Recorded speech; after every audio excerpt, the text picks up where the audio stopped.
seen it all. We've won the lot. We're Man United and we're never gonna stop. Ole, ole. Yes, yes, yes. Ah, God, it has been the best 2 weeks as a Manchester United fan in a very, very long time. Probably since the FA Cup final under Ten Hag, because the Ruben Amorim era. I mean, you know, that night at Old Trafford in the Carabao Cup semi-final, obviously very, very good. Was it semi-final? It was quarter-final, I think it was, sorry. But we didn't win the Europa League because we had that fraud Ruben Amorim in charge. So, yes, that moment was kind of taken away, but still a great night.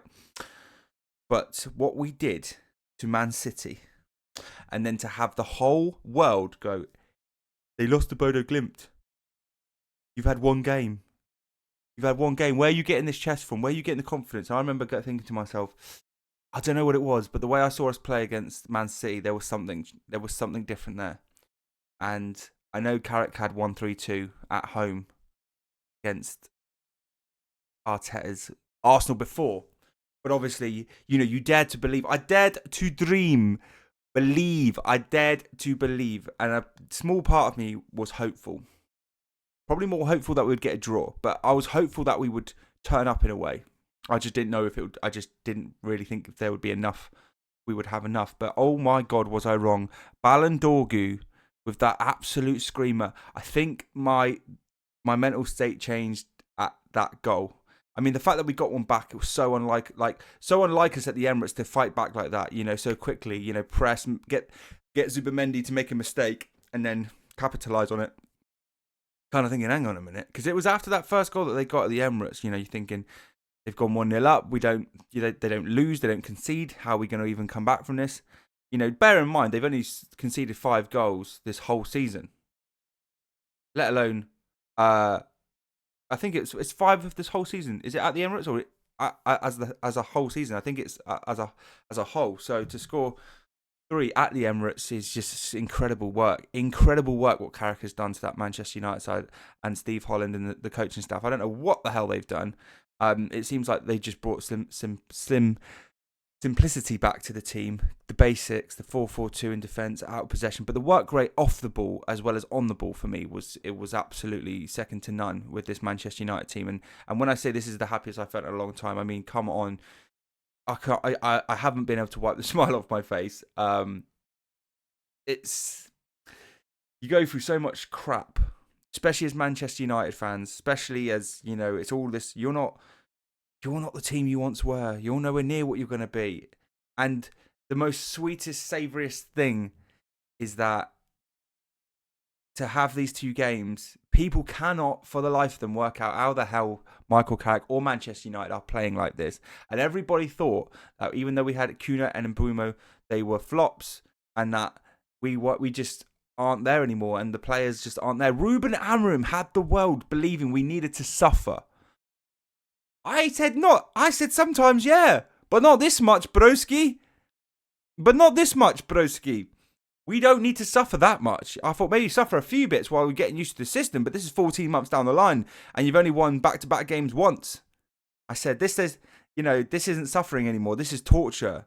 We don't need to be tortured now, okay? So I was done with Ruben Amorim after the Europa League final. I've happily admitted that. I think I even said that in one of my previous videos. After the Europa League final, he should have gone. That was enough. I mean, I was already getting pissed off by then, but, you know, with the cup run, people make, got to lose in the league to do the cup run. I'm thinking, hang on a minute, we've got to lose in the league to do to win in the Europa League. Well, it's not bloody Champions League, is it? You know what I mean? Any Premier League team pretty much wins the Europa League now. So I don't agree with that anyway. But hey ho, here we go. That 5 at the back, that 2 in midfield.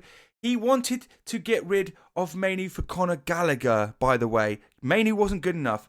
This guy had the world on a freaking spinny wheel. You know, just spin, mate. And it's all crap. And it was all crap. And he was an absolute dud of a manager. No time for him.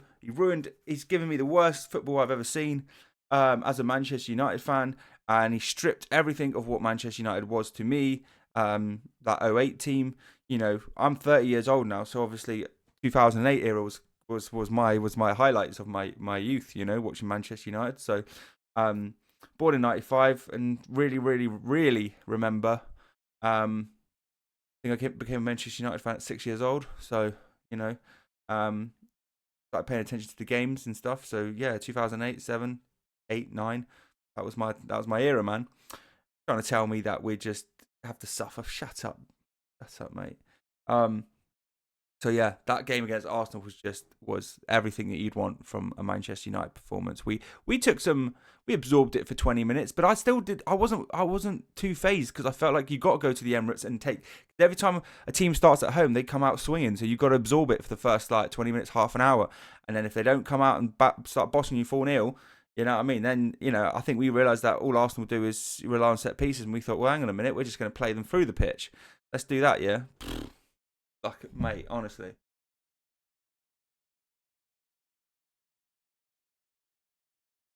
There is something to be said about this club. There is something to be said about Manchester United DNA. Everybody said, what is it?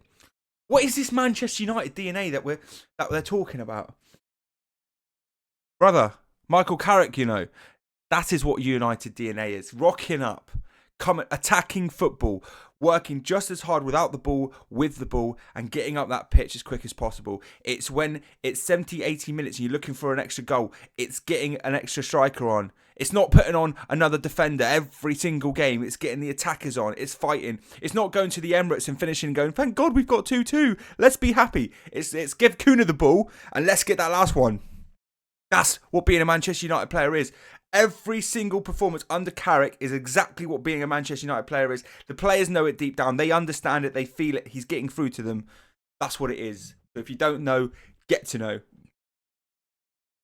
And I will see you for more videos this week. So I wanted to tell you guys, I've got another channel, which is a Cats Crew reaction channel, which I've been trying to upload football videos on, but I don't think it's the right thing to do, because I think this is what all this is here, but I think it's messing up the algorithm I just don't think it's benefiting that channel. So I'm going to keep that to reactions, and then I'm going to use this one for football. So this is going to be purely football only, and I think that's the best thing to do. I was just a bit like, it took me, I've been doing that channel for 5 years, and I'm going to basically have to start again with football content. But I love Man United, and I've done it once. I can do it again. It just requires complete and utter focus mentally. So I'm here for it. So if you want to share every moment, whether it's some transfer news, whether it's supporting the football club, whether it's coming on here after football matches and just engaging as Man United fans